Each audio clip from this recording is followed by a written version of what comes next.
গোটা পরিবারকে পড়তে হয়েছে, এটা আপনারা সবাই দেখেছে।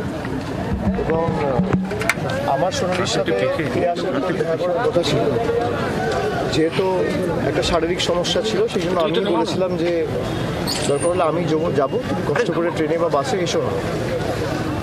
যাই হোক, আমার আজকে পূর্ব নির্ধারিত কর্মসূচি ছিল এবং ও গত পরশুদিন খুব সম্ভবত অ্যাডমিট হয়ে কালকে বাচ্চাটা জন্ম হয়েছে। এবং যে সমস্ত কথা আমি সোনালির মুখে শুনলাম, যেভাবে ওদেরকে হ্যারাস করা হয়েছে, প্রথমত দিল্লি পুলিশের তো আপনারা শুনেছেন, তারপর জোর জবরদস্তি বিএসএফকে দিয়ে বাংলাদেশে পুশব্যাক করানো, এবং একটা অন্তঃসত্ত্বা মহিলা তাকে লাঠি দিয়ে বেধড়ক মারা, তাকে যেভাবে টর্চার করেছে, ফিজিক্যালি হেকেল করেছে মানুষের। আর ফিজিক্যালি তো শুধু নয়, এটা শারীরিক অত্যাচার নয়, এটা মানসিক অত্যাচার।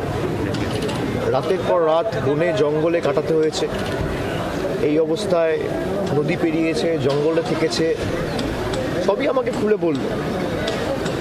এবং পরবর্তীকালে তারা ঢাকায় গিয়ে পৌঁছেছিল, সেখানে আবার বাংলাদেশ পুলিশ অ্যারেস্ট করেছিল, বাংলাদেশের জেলে তারা মাসের পর মাস কাটিয়েছে। তারপর দেশের হাইকোর্ট, সুপ্রিম কোর্টের আদেশে, যদিও কেন্দ্র সরকারের তরফ থেকে কোনো রকম কোনো তৎপরতা দেখায়নি, চাপে পড়ে তাকে আনতে বাধ্য হয়েছে। তার স্বামী এখনও বাংলাদেশে রয়েছে, দানিশ শেখ। যেভাবে যে কষ্টের মধ্যে দিয়ে গত 7-8 মাস সে কাটিয়েছে, আমি মনে করি এটা প্রথমত এটা চিন্তা করাই খুব কষ্টের। এবং বাচ্চাটা বিশেষ করে যে সমস্ত ঘটনার সাক্ষী বা যে সমস্ত ঘটনা জন্ম হওয়ার সাথে সাথে যখন থেকে সোনালি অন্তঃসত্ত্বা হয়েছে, একটা বাচ্চার উপর যা টর্চার, আমি মনে করি এটা মানুষের কষ্ট বা মানুষের চোখের জলের একটা মূল্য বিজেপিকে এবং কেন্দ্র সরকারকে চোকাতে হবে। খালি একটাই দোষ, বাংলায় কথা বলে, বাংলায় লেখাপড়া করেছে, বাংলায় থেকেছে, বাঙালি, এই তো, আর তো কিছু নয়। তার বাবা মায়ের ভোটার লিস্টে যখন নাম রয়েছে 2002 সালে, আপনি কিভাবে বাংলাদেশি বলে জোর জবরদস্তি বাংলাদেশে পুশব্যাক করে পাঠান? তো কোনো কারণ দেখাতে পারেনি। হাইকোর্ট, সুপ্রিম কোর্টে যখন মামলা হয়েছে, এটা তো গালে থাপ্পড় খেয়েছে ইউনিয়ন অফ ইন্ডিয়া। আজকে আমি দেখা করলাম, যেহেতু ইনফেকশন হওয়ার একটা প্রবণতা রয়েছে, আমি আর বাচ্চাদের কাছে যাইনি, কারণ আমরা মিটিং থেকে এসছি, অনেক লোকজনের সাথে দেখা করি নিজেরা, তো একটা ইনফেকশন হওয়ার একটা প্রবণতা থাকে। আমি নিজে সমস্ত প্রোটোকল মেনে ভিতরে গেছি, মাথায় টুপি, গাউন, মাস্ক পরে, এবং বেশি কাউকে ঢুকতেও বারণ করেছিলাম।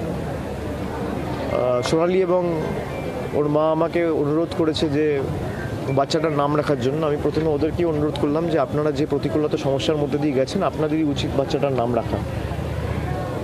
এবং তারপরেও তারা আমাকে রিকোয়েস্ট করে, আমি বাচ্চাটার নাম রেখেছি আপন। তার কারণ যেভাবে পর করে বাংলাদেশে ঠেলে দিয়েছিল, এরা সকলেই আমাদের আপন, তাই বাচ্চাটার নাম রাখা হয়েছে আপন। এবং আমি আবার কয়েক মাসের মধ্যে তাদের বাড়িতে গিয়ে নিজে আরেকবার দেখা করে আসবো। এবং দানিশের কেসটাও আজকে সুপ্রিম কোর্টে ছিল, সুপ্রিম কোর্ট থেকে আবার কেন্দ্র সরকার একটা সময় চেয়েছে, যেহেতু তাদের কাছে কোনো সদুত্তর নেই, এবং খুব সম্ভবত সেটা আবার 19 তারিখ হিয়ারিং হবে। আমরা আমাদের তরফ থেকে যতটুকু সামর্থ্য রয়েছে, আইনজীবী থেকে শুরু করে ওরাল আর্গুমেন্ট যেগুলো হওয়া উচিত, আমরা যেখানে যা সাহায্য, সহযোগিতা, সহায়তা করা পুরোটাই করব, এবং যত দ্রুত সম্ভব দানিশকে ফিরিয়ে আনা যায় আমরা সেটা সুনিশ্চিত করব। আপনার আবেগী চোখের জলের জবাব কেন্দ্রকে কিভাবে দেওয়া আপনাকে দেখতে পাচ্ছি আমরা যে আপনার জল বেরোচ্ছে না, এরা বুঝবে না, এটা তো কোনোদিন মানুষের সাথে মেশেনি, এটা তো দাঙ্গা করে বেসিক্যালি ক্ষমতায় এসছে। বিজেপি যে 11 বছর ধরে ক্ষমতায়, আজকে ধরুন এসআইআর এর ক্ষেত্রে আমি শুনছি অমর্ত্য সেনের মতো লোককে নোটিশ পাঠানো হচ্ছে। আপনি এতে কি আশা করেন? এটা তো দাঙ্গা করে ক্ষমতায় এসছে। মমতা বন্দ্যোপাধ্যায় আন্দোলন করে, লড়াই করে সিপিএমকে ক্ষমতাচ্যুত করেছে। পরবর্তীকালে 3 বার মুখ্যমন্ত্রী হয়েছে, একাধিক উন্নয়নমূলক প্রকল্প একের পর এক মানুষের দোরগোড়ায় পৌঁছে দিয়েছে। এর থেকে আশা করাই উচিত না। এরা কোনোদিন বোঝে যে মায়ের চোখের জলের দাম কি? ভুগতে হবে। যারা বাংলার মানুষকে কষ্ট দিয়েছে, বাংলার 10 কোটি মানুষের কান্না বৃথা যাবে না।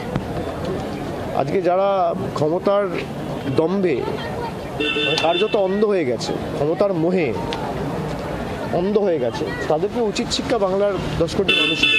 অমর্ত্য সেন কেন্দ্রের বিরুদ্ধে কথা বলে বলি কি অমর্ত্য সেনকে এরকম নোটিশ পাঠানো হয়েছে? মানে একটা সময় তার বাড়িও আমরা দেখেছি রীতিমতো যার সে তো আপনাদের মনে যখন এই প্রশ্ন উঠছে আমি ভাববো নিশ্চয়ই এই প্রশ্নের কোনো যথার্থতা রয়েছে।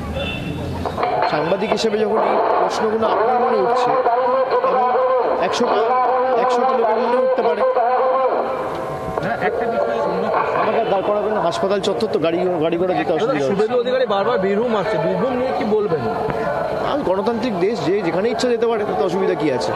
কিন্তু খালি ভোটের সময় না, সারা বছর আসুন। আমাদের প্রতিনিধিরা তো সারা বছর থাকে, খালি ভোটের সময় নয়।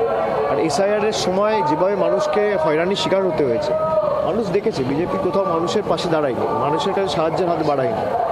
তো যারা মানুষকে কাঁদিয়েছে, আগামী দিন মানুষ তাদের কাঁদাবে। দাদা বলছি একটা লাস্ট প্রশ্ন, যে আপনি প্রতিকূলতায় এড়িয়ে জনসভায় আসতে পারেন, কিন্তু প্রধানমন্ত্রী প্রতিকূলতায় এড়িয়ে প্রধানমন্ত্রী অনেক বড় ব্যাপার। প্রধানমন্ত্রী সুলভ আচরণ করেছে। আমি তো সাধারণ কর্মী, আমাকে যদি কেউ ষড়যন্ত্র করে আটকানোর চেষ্টা করে, আমি সেই ষড়যন্ত্র চূর্ণ বিচূর্ণ করতে জানি।